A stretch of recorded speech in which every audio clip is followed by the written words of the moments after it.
नमस्कार, 5 की बात में आपका स्वागत है। मैं हूं अखिलेश शर्मा। आपराधिक मानहानि के मामले में कांग्रेस नेता राहुल गांधी को आज सूरत की कोर्ट ने दोषी करार दिया है। उन्हें 2 साल की सजा सुनाई गई है। यह मामला मोदी सरनेम को लेकर उनकी टिप्पणी करने से जुड़ा है। हालांकि राहुल गांधी को कोर्ट से जमानत मिल गई, जिससे वे फैसले के खिलाफ उच्च न्यायालय में अपील कर सके। लेकिन कांग्रेस के सूत्र यह भी बता रहे हैं कि राहुल गांधी की लोकसभा की सदस्यता जा सकती है। यह एक बड़ी खबर इस वक्त की आपको बता दें आ रही है।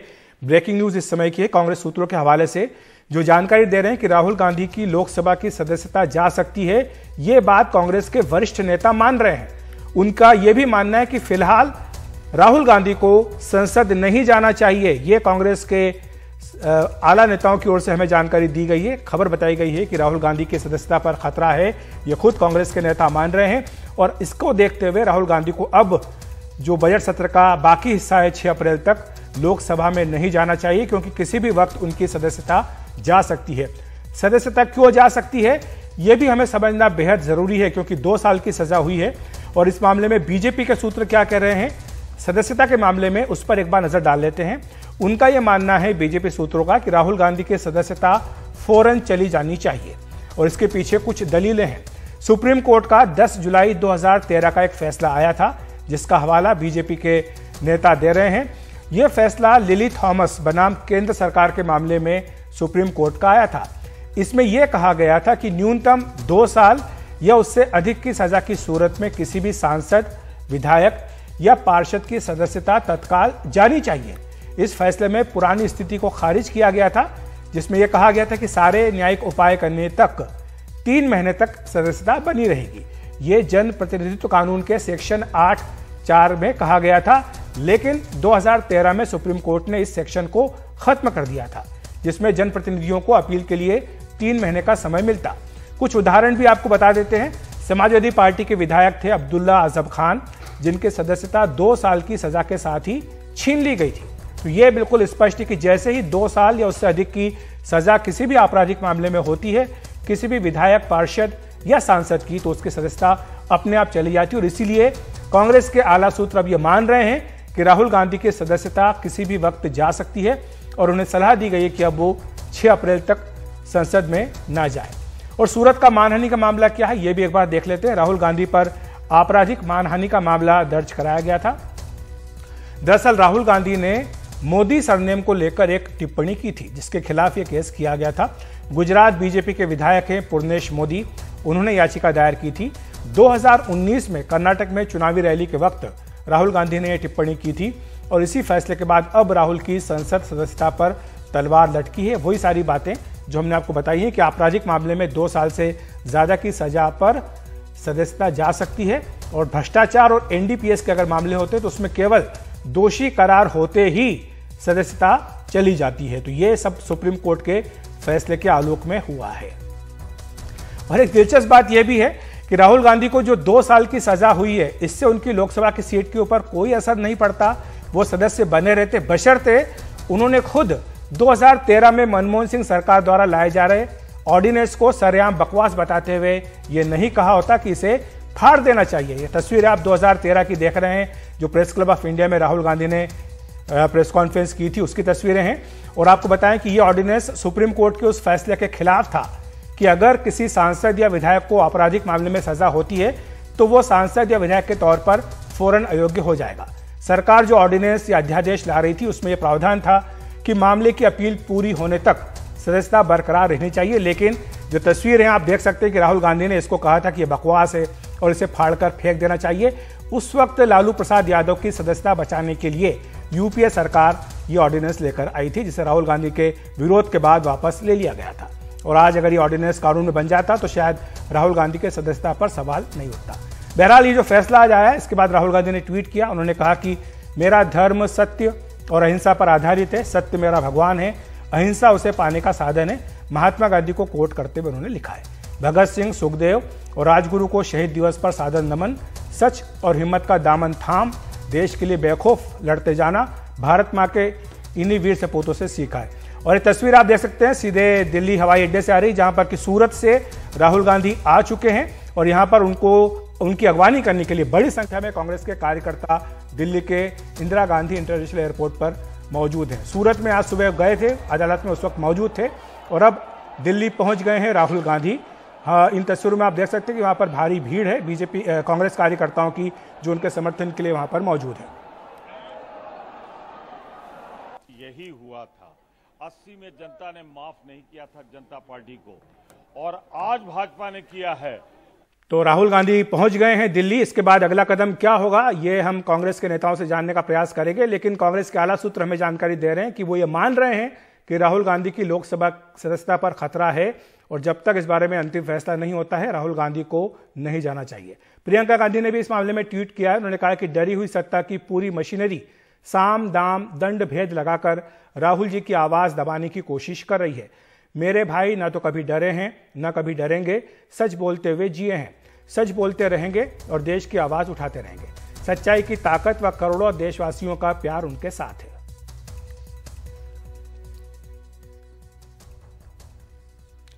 और चौंकाने वाली बात दिल्ली के मुख्यमंत्री अरविंद केजरीवाल की भी है। उनका स्टैंड जो है बदला है। आपको याद होगा कि जब मनीष सिसोदिया को गिरफ्तार किया गया था तब कांग्रेस ने समर्थन किया था उनकी गिरफ्तारी का, लेकिन केजरीवाल ने राहुल गांधी की सजा पर लिखा है कि मेरा गैर बीजेपी नेताओं और पार्टियों को खत्म करने की साजिश हो रही है। कांग्रेस से मतभेद है, लेकिन राहुल गांधी को इस तरह से मानहानि के मामले में फंसाना ठीक नहीं। अदालत का सम्मान करते हैं, लेकिन इस फैसले से असहमति है। तो राहुल गांधी दिल्ली पहुंच चुके हैं और अब सवाल यही है कि उनकी सदस्यता का क्या होगा। क्या वो वायनाड से कांग्रेस के सांसद बने रहेंगे या नहीं बने रहेंगे। चर्चा करने के लिए हमारे साथ महिमा सिंह हैं, कांग्रेस की प्रवक्ता अपराजिता सारंगी जी हैं, बीजेपी की सांसद अश्विनी दुबे जी हैं, एडवोकेट सुप्रीम कोर्ट। आप तीनों का बहुत बहुत स्वागत है एनडीटीवी इंडिया पर। सबसे पहले अपराजिता जी आपके पास आना चाहूंगा। जो बात कांग्रेस के आला नेता कह रहे हैं कि शायद अब उनकी सदस्यता बचना मुश्किल है, यह सलाह भी दी जा रही है कि जब तक फैसला ना हो उन्हें संसद में नहीं जाना चाहिए, इस पर आप क्या कहेंगी कि क्या राहुल गांधी की सदस्यता इस मुद्दे पर जा सकती है? आप सबको मेरा नमस्कार। 2 वर्षों की सजा राहुल गांधी जी को सुनाई गई है और मैं कह दूं कि यह 2019 का केस है और राहुल गांधी जी को और उनके वकील को बहुत ढंग से अपने पक्ष को रखने का पूरा समय दिया गया और उसके बावजूद मुझे लग रहा है कि 4 सालों के बाद निश्चित तौर पर कोर्ट ने जब प्रमाण देखे होंगे, स्थिति देखी होगी, परिस्थिति देखी होगी, तो इस तरह का उन्होंने जजमेंट दिया, इस तरह का उन्होंने निर्णय सुनाया। और जहां तक कानून का सवाल है, मुझे लगता है कि हम सबको कानून की संस्थाओं का सम्मान करना चाहिए और जो भी कोर्ट का निर्देश आता है, जिस स्तर का भी कोर्ट हो, जिस स्तर का भी अदालत हो, यह संवैधानिक संस्था है और संवैधानिक संस्थाओं को सम्मान देना हर एक भारतीय नागरिक का कर्तव्य होना चाहिए। और जहां तक उनके सदस्यता के जाने की बात है, तो मैं कह दूं कि देखिए, ऐसे भी उनकी उपस्थिति लोकसभा में बहुत कम होती है। मैं लोकसभा सांसद हूं, 52% उपस्थिति रही है और औसतन उपस्थिति सांसदों की 89% रही है। 68 डिबेट्स हमारे सांसदों ने औसतन उसमें भाग लिया है, लेकिन इन्होंने अभी तक 6 डिबेट्स में 6 वाद विवादों में भाग लिया है। तो इनकी तो ऐसी परफॉर्मेंस है, लोकसभा के अंदर इनका ऐसा प्रदर्शन है, तो ऐसा नहीं होगा कि लोकसभा को कुछ क्षति पहुंचने वाली है। लेकिन बड़े दुख की बात है कि लेकिन वायनाड के लोगों को तो क्षति पहुंचेगी कि उनकी आवाज लोकसभा में नहीं रहेगी अगर सदस्यता जाती है। बिल्कुल बिल्कुल। देखिए, आवाज ऐसे भी नहीं उठाई जाती थी, मैं यही कहना चाह रही हूं। वायनाड के लोगों की आवाज यहां नहीं उठाई जाती थी, इसलिए मैंने आपको तथ्य दिए। मैं तथ्य और तर्क के साथ हमेशा बात करती हूं जी। और ऐसा नहीं है कि सिर्फ इस केस में ऐसा हुआ, सुशील मोदी जी ने भी पटना में ये मोदी सरनेम को लेकर पटना के कोर्ट में केस किया और उस केस में भी राहुल गांधी जी बेल पर है। मुझे लगता है कुछ लोगों को ये बात मालूम है।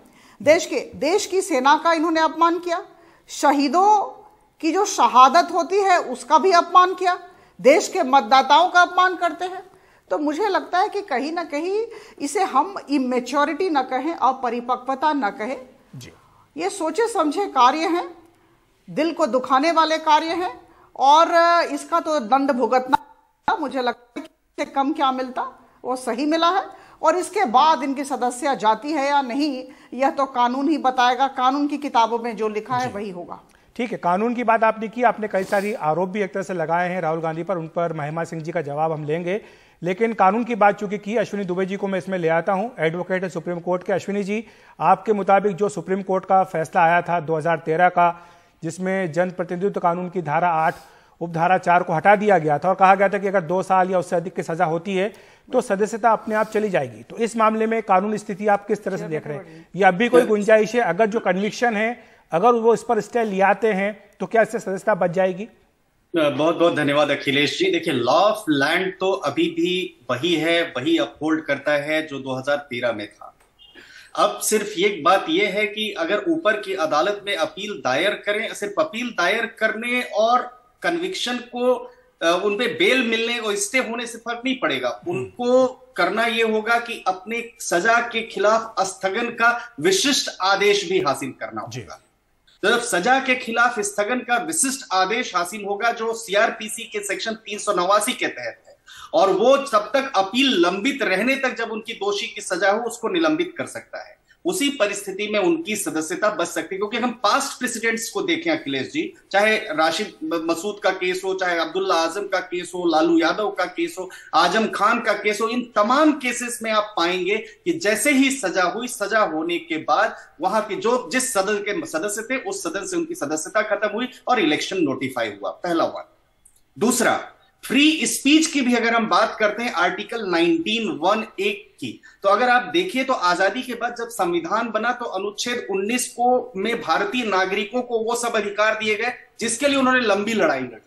लंबी लड़ाई करने के बाद 19(1)(a) वाक की, अभिव्यक्ति की स्वतंत्रता, सब कुछ दिया गया। फिर धीरे धीरे जब समय बदला तो 19(2) भी एक अमेंडमेंट उसमें इनकॉर्पोरेट हुआ, जब इन्होंने कहा कि बोलने की आजादी को प्रतिबंधित किन परिस्थितियों में किया जा सकता है? किसी की मान हानि, जब अपराध को बढ़ावा ये मिलता, तो शुरू में ही हो गया था मेरे ख्याल से, नेहरू जी के प्रथम कार्यकाल के दौरान ही अमेंडमेंट ले आया गया था, अगर मैं सही हूं। बिल्कुल, ये अमेंडमेंट 1951 में आया था। 1951 में समय समय पर आप केदारनाथ की जजमेंट देखिए, केदारनाथ के बाद अभी अगर आप लगातार जजमेंट्स को देखते जाइए तो एक के बाद एक सुप्रीम कोर्ट ने उसको अपहोल्ड किया। अभी 5 जजेस बेंच ने, अभी कुछ दिनों पहले जस्टिस अब्दुल नजीर की बेंच ने भी एक लैंडमार्क जजमेंट दिया 5 जजेस बेंच ने। तो ये भी एक समझना, फिर जस्टिस इसके पीछे जो सेक्शन 8 सबसेक्शन 4 को क्वैश करने के पीछे, अल्ट्रा वायर्स डिक्लेयर करने के पीछे यह था कि बहुत सारे क्रिमिनल्स हैं वो तमाम हाउसेस में आ रहे हैं, तो उसको क्रिमिनलाइजेशन से बचाया जाए और अपील पेंडिंग रखना ही एक उसमें उपाय नहीं होना चाहिए। जैसे ही उनको सजा मिले, सजा मिलने के बाद उनकी। लेकिन अश्विनी जी, राजनीतिक प्रचार के दौरान आरोप प्रत्यारोप लगाना और उसको अगर इस तरह से आपराधिक अवमानना के तौर पर देख करके सजा और उससे सदस्यता जाना, क्या इस पर एक कहीं इसको क्वांटिफाई या करने की जरूरत नहीं थी कि बताना चाहिए था कि ये मामले इनको अलग हो, या ये जो राजनीतिक छींटाकशी होती है, आरोप प्रत्यारोप होते हैं, इनको अलग किया जाए? देखिए, यही इसी बात पर राजनेताओं को अंकुश लगाने की जरूरत है कि जनता उनकी तरफ बड़ी आशा भरी निगाहों से देखती है कि आपको और डिग्निफाइड मैनर में एक्ट करना है, आपको और संजीदा तरीके से बर्ताव करना है, ताकि इसका इंपैक्ट लोगों के बीच में पड़े।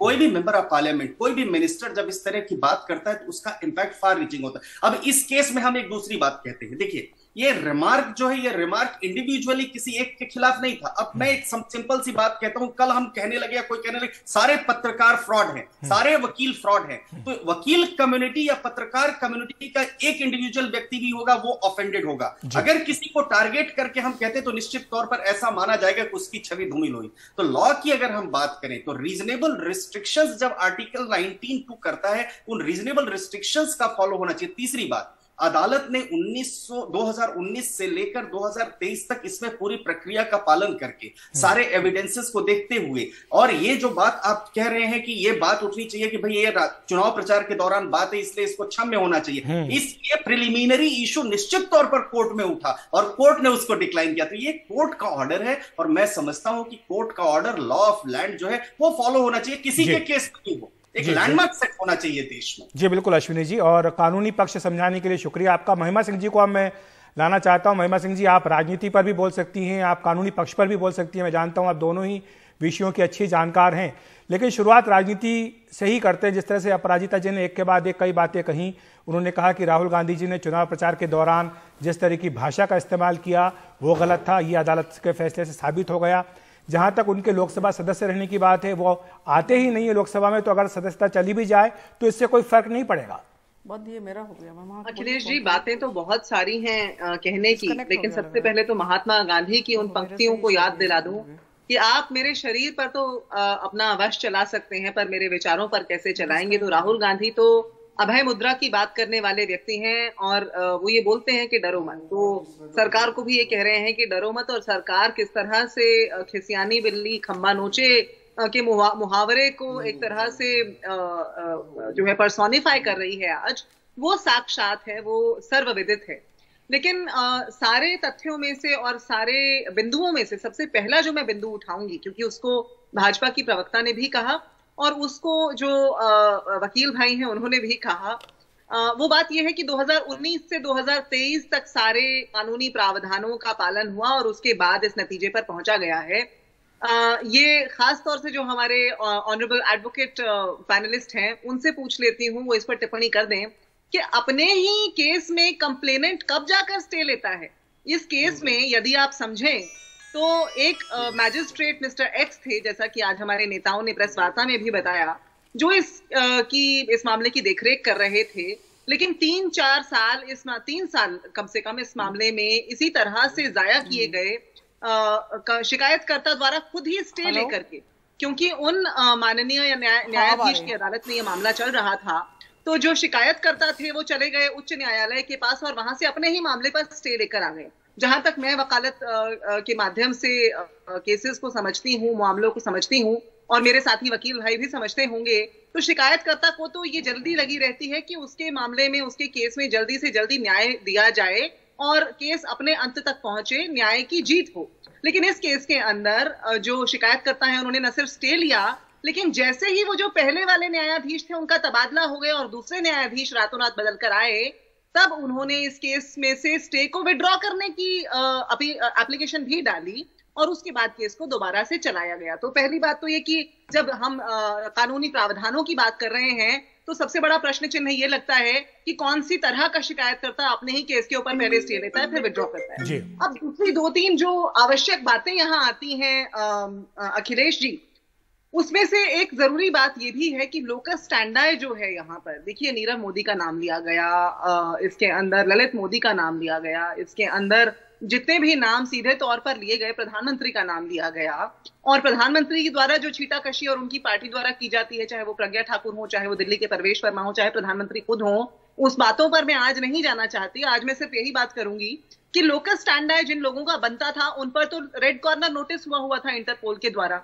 वो रेड कॉर्नर नोटिस सीबीआई द्वारा सफिशिएंट प्रूफ न देने के कारण वहां से हटा दिया गया है और उस पर भी अभी तक सीबीआई या सरकार के द्वारा कोई कदम नहीं उठाया गया है। इंटरपोल को लिखा नहीं गया है कि ये रेड कॉर्नर नोटिस हटाया जाना गलत है, जिससे सरकार की मंशा साफ होती है। तो लोकस स्टैंडाई जिनका था उन्होंने तो केस किया नहीं, जबकि उन्होंने इसलिए किया क्योंकि उनका सरनेम मोदी है, तो उन्होंने कहा कि मेरा सरनेम मोदी। ऐसे सुशील मोदी हैं, उन्होंने भी केस किया हुआ है, उन्होंने कहा कि मोदी सरनेम के बारे में टिप्पणी की गई थी। देखिए, और सारे मोदियों को उन्होंने एक साथ लपेट दिया, इसलिए केस किया गया। मैं फिर भी ये कहूंगी, ये रिप्रेजेंटेशन ऑफ पीपल्स एक्ट के तहत ये मुकदमा होना था, यदि होना था तो, जिसके अंदर यदि कोई चुनावी भाषण में बात कही जाती है अखिलेश जी, तो उसके ऊपर पहले पुलिस इंक्वायरी होती है। लेकिन महिमा जी, हमने देखा कि आम आदमी पार्टी के नेता भी जब सत्ता में नहीं थे, चाहे यूपीए के कांग्रेस के नेता हो, चाहे बीजेपी के नेता हो, एक के बाद एक उनके ऊपर आरोपों की झड़ी लगा दी थी। और जब उनके खिलाफ क्रिमिनल डिफेमेशन का मामला किया गया तो अदालत के बाहर समझौता कर लिया, बाद में ये कहते हुए कि हमारे पास मुकदमा लड़ने का समय नहीं है। तो इस मामले में आपने ऐसा क्यों नहीं किया, राहुल गांधी ने ऐसा क्यों नहीं किया? देखिए, अपना अपना तरीका है कार्य करने का, अपनी अपनी कार्यशैली है अखिलेश जी, उस पर तो मैं टिप्पणी नहीं करूंगी। लेकिन मैं तो ये पूछ रही हूं कि रिप्रेजेंटेशन ऑफ पीपल्स एक्ट के अंदर बहुत सीधे तरीके से प्रावधान है कि जब चुनावी भाषण को लेकर के इस तरह की कोई शिकायत आती है, उस पर पहले पुलिस इंक्वायरी की जाती है, उस पर कोई भी कार्रवाई करने से पहले। लेकिन इस केस में ना तो ऐसी कोई पुलिस इंक्वायरी की गई और हमारे जो अधिनियम 202 का उल्लंघन इसके अंदर सीधे तौर पर किया गया। इन सारे कानूनी बातों का जवाब यहाँ पैनल से आप ले लें। बिल्कुल, मैं अपराजिता जी के पास जाना चाहूंगा। महिमा जी ने काफी सारी बातें कही। अपराजिता जी, एक बात तो उन्होंने ये कही कि जज का तबादला क्यों किया गया, दूसरा की जो प्रक्रिया है उसका ठीक से पालन क्यों नहीं किया गया, इसमें जांच होनी चाहिए थी वो नहीं किया गया, मामला आरपी एक्ट के तहत क्यों नहीं किया गया, और साथ ही जो राजनीतिक बात है उसमें वो ये भी कह रही हैं कि इनका लोकस स्टैंडा क्या है जिन्होंने ये मुकदमा किया, क्योंकि बात तो ललित मोदी की, नीरव मोदी की हो रही थी। अब अखिलेश जी, एक जरूरी सवाल, अपने ही केस पर कौन सा शिकायतकर्ता स्टे लेता है? ये इन सवालों का जवाब अपराजिता जी कर लेता है स्टे को। जी अपराजिता जी, देखिए, बड़े आश्चर्य की बात है। कांग्रेस की दिक्कत है कि कांग्रेस आत्मसमीक्षा नहीं करती है, और इसी वजह से 1951 में तमिलनाडु को छोड़कर पूरे देश में कांग्रेस का अख्तियार था, और आप जानते हैं कांग्रेस की दशा और दिशा क्या है वर्तमान समय में। तो मुझे लगता है कि आज के संदर्भ में यह देखने की जरूरत है कि इनके जो नेता हैं श्री राहुल गांधी बार बार लोकतांत्रिक संस्थाओं का अपमान करते हैं। जो प्रधानमंत्री श्री मनमोहन सिंह के कैबिनेट ने डिसीजन लिया, निर्णय लिया, उसे भी नकारा, श्री मनमोहन सिंह जी का अपमान किया, और इसके बाद अभी आपने देखा 140 करोड़ जनता का अपमान कैम्ब्रिज यूनिवर्सिटी और लंदन में किया। ये बार बार करते हैं। He is a habitual offender, अगर मैं कहूं तो अत्युक्ति नहीं होगी।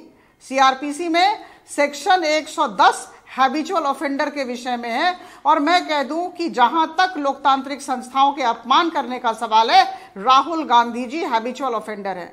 तो मुझे अभी लगता है कि अभी जो स्थिति है कांग्रेस की, इन्हें अपने नेता से बातचीत करनी चाहिए। हम आश्चर्यचकित हैं जिस तरह से श्री मल्लिकार्जुन खड़गे ने प्रतिक्रिया दी।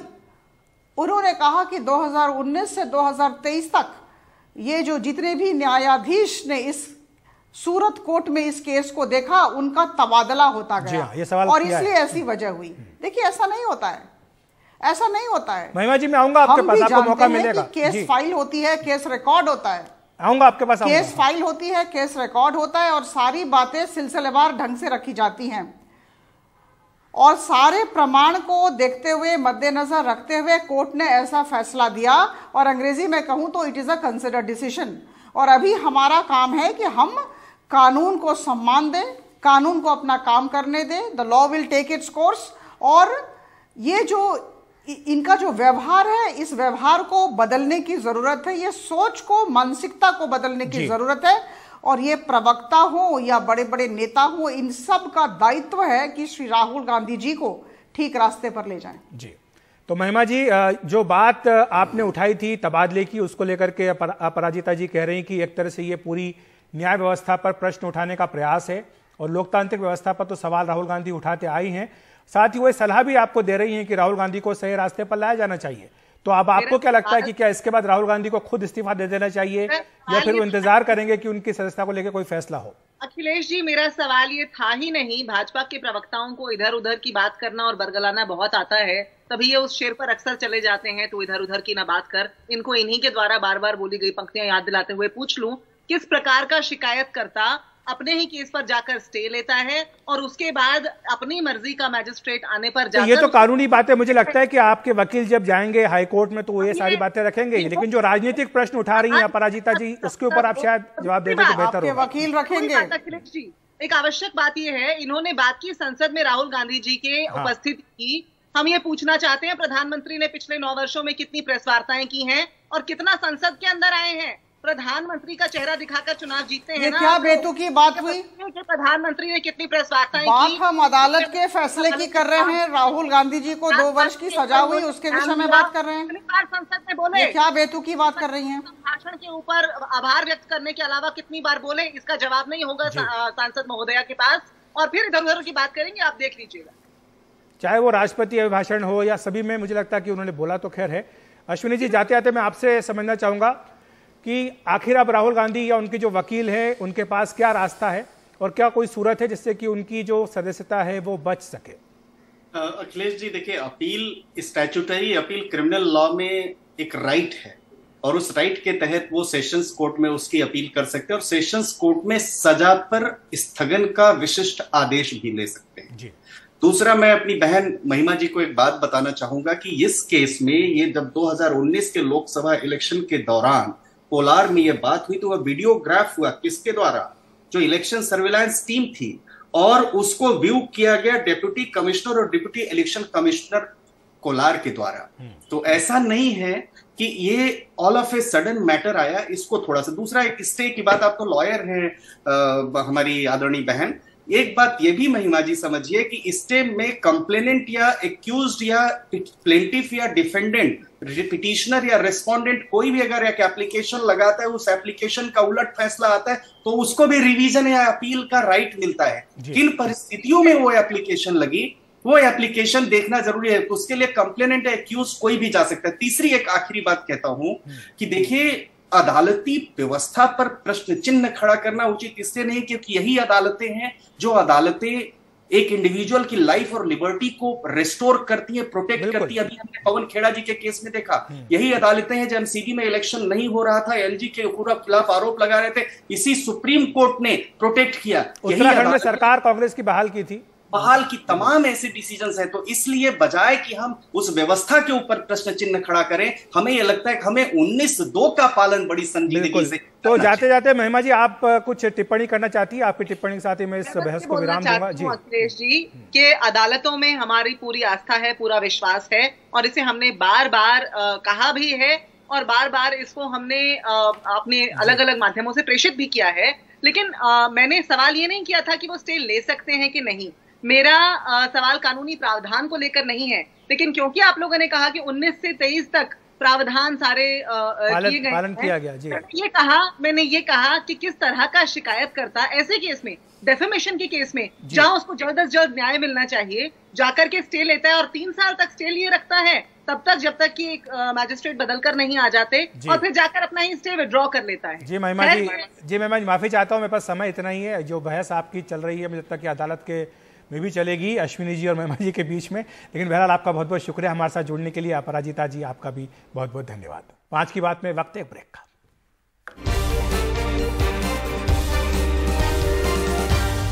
राजस्थान के कद्दावर नेता सीपी जोशी को बीजेपी ने अपना प्रदेश अध्यक्ष बनाया है। आपको बता दें कि इसी साल के अंत में राजस्थान में विधानसभा के चुनाव होने हैं, इस लिहाज से एक अहम फैसला माना जा रहा है। राजस्थान बीजेपी में इस पर मिठाइयों का आदान प्रदान भी हुआ। इधर दिल्ली में सीपी जोशी थे, जहां पर उन्होंने पीएम मोदी और बीजेपी अध्यक्ष जेपी नड्डा से मुलाकात की। संसद भवन में भी उन्हें सांसदों ने मिठाई खिलाकर बधाई दी।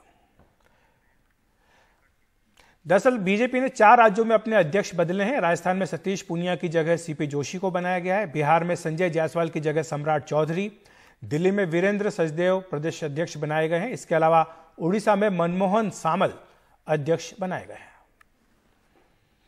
और हमारे साथ हर्षा, हमारी सहयोगी, जयपुर से जुड़ रही है इस खबर पर चर्चा करने के लिए। हर्षा, इसी साल विधानसभा के चुनाव होने हैं, सीपी जोशी को बनाने के पीछे आखिर बीजेपी का क्या मकसद है, क्या संदेश वो देना चाहती है? देखिए, इसमें 2-3 मकसद है। एक तो जो जातिगत राजनीति है उसमें वो बिल्कुल फिट बैठते हैं। अगर आप देखेंगे तो सतीश पूनिया जाट समुदाय से थे, तो एक तरह से जाट वोट का उनकी तरफ झुकाव था। वसुंधरा राजे भी जाटों की बहू है, लेकिन एक तरह से राजपूतों का भी उनकी तरफ झुकाव था। और जो राजस्थान में अक्सर ऐसा होता है कि जब जाट और राजपूत कोई चीज में आते हैं राजनीति में, तो वो अलग अलग दिशा में ही चलते हैं हमेशा। तो ऐसे में एक बीच का रास्ता निकालना, एक ब्राह्मण फेस को प्रोजेक्ट करना, जो राजपूत जाट जो अहम वोट बैंक है उनको सबको एक्सेप्टेबल रहे। तो एक तो ये जातिगत समीकरण है। दूसरी बात इसमें यह है कि युवा है, युवा वोट इस बार निर्णायक रहेगा। करीब 47 इयर्स के हैं, अखिल भारतीय विद्यार्थी परिषद के में भी रह चुके हैं, जमीन से जुड़े हुए कार्यकर्ता है, वहां से जिला अध्यक्ष के लेवल से ऊपर गए हैं, सांसद बने हैं, सबसे ज्यादा वोट से जीते हैं। तो ये सब भी एक सोची समझी रणनीति है। तीसरी बात है कि अगर वो एक्सेप्टेबल रहेंगे एक तरह से, क्योंकि वो कॉन्फ्रंटेशनल नहीं है, वो एक्सेप्टेबल रहेंगे सारे फैक्शंस को। और यहां पर मैं आप बता दूं कि एक तरफ वसुंधरा राजे हैं, पूर्व चीफ मिनिस्टर है, लोगों का झुकाव उनके तरफ है, एमएलएज एमपीज का भी झुकाव उनके तरफ है, क्योंकि वो एक लोकप्रिय नेता है और वोटर का भी आकर्षण उनके तरफ लेता है। तो दूसरी ओर किरोड़ी लाल मीणा जैसा भी नेता है, जो अपने आप राजनीतिक मंच तैयार कर रहा था, अपने आप कार्यक्रम कर रहा था। जैसे जो पुलवामा में शहीद हुए जो सोल्जर्स थे, उनकी वाइफ्स का जो उन्होंने मुद्दा उठाया था, पार्टी को मजबूरन उनके साथ जुड़ना पड़ा था, वो पार्टी का कार्यक्रम नहीं था। तो इन सब जो खींचतान है उसके बीच में एक मिडिल पाथ सीपी जोशी शायद तय करेंगे। और दूसरी ओर खुद ही उनकी पर्सनालिटी भी लो प्रोफाइल है, सरल है, साधारण है, तो वो किसी तरह से कॉन्फ्रंटेशनल नहीं रहेंगे। इन सब जो बहुत स्ट्रांग पॉलिटिकल हैवीवेट्स हैं उनको सबको शायद वो साथ लेके चल पाएंगे। जी, बहुत बहुत शुक्रिया आपका हर्षा, बहुत दिलचस्प जानकारी आपने दी है। विश्लेषण किया है कि आखिर सीपी जोशी को अध्यक्ष बनाने के पीछे बीजेपी की क्या सोच है। दिल्ली में प्रधानमंत्री नरेंद्र मोदी के विरोध में आम आदमी पार्टी ने पोस्टर लगाए, तो पीएम विरोधी पोस्टरों के बाद दिल्ली के कई इलाकों में अब बीजेपी की ओर से केजरीवाल विरोधी पोस्टर भी लगा दिए गए। आम आदमी पार्टी दिल्ली के जंतर मंतर पर इस मामले को लेकर आज दोपहर में प्रदर्शन भी किया। इससे पहले कल पुलिस ने रूटीन कार्रवाई बताते हुए प्रधानमंत्री के विरोध में छपे 2000 पोस्टर जब्त कर लिए थे और 2000 पोस्टर हटा भी दिए थे। कई तरह के पोस्टर लगाने वालों पर 138 एफआईआर भी की गई, जिनमें से अकेले 36 एफआईआर केवल पीएम विरोधी पोस्टर लगाने को लेकर की गई। इन पोस्टरों को लगाने वाली आम आदमी पार्टी पूछ रही है कि पोस्टर में ऐसा क्या आपत्तिजनक है जिससे लेकर दिल्ली पुलिस ने कार्रवाई की। पंजाब पुलिस ने इस बात की पुष्टि की है कि अमृतपाल सिंह हरियाणा में रुका था और जिस महिला के साथ रुका था उसे गिरफ्तार कर लिया गया है। पंजाब के इंस्पेक्टर जनरल सुखचैन सिंह गिल ने यह भी कहा कि अमृतपाल को जल्द गिरफ्तार कर लिया जाएगा। जो मूवमेंट है वो हरियाणा में कुरुक्षेत्र में लोकेट हुई, जो कि एक हमारे पास जो कस्टडी में है गुरतेज बेजा, उसने भी इंटेरोगेशन में बताया था कि कोई लेडी है जहां पे वो जाके हार्बर ले सकता है। तो वहां से अब हरियाणा पुलिस की हेल्प से एक लेडी को अरेस्ट किया गया है, बलजीत कौर नाम की लेडी को। उस लेडी से ये पता चला कि 19 की रात को दोनों पपलप्रीत और अमृतपाल वहां रुके थे। पपलप्रीत करीब पिछले 2 साल से ऊपर के टाइम से उस लेडी का नोन है, काफी बार पहले वहां पे ये रुक चुका है और उस दिन भी दोनों वहां पे गए थे, काफी देर रात वहां रुक के नेक्स्ट डे वहां से वो मूव किए हैं। फर्दर इसकी सीसीटीवी फुटेज हम लोग एग्जामिन कर रहे हैं और पूरी हमें उम्मीद है कि जल्दी ही जो अमृतपाल है ये हमारी गिरफ्त में होगा। 5 की बात में इतना ही। नमस्कार।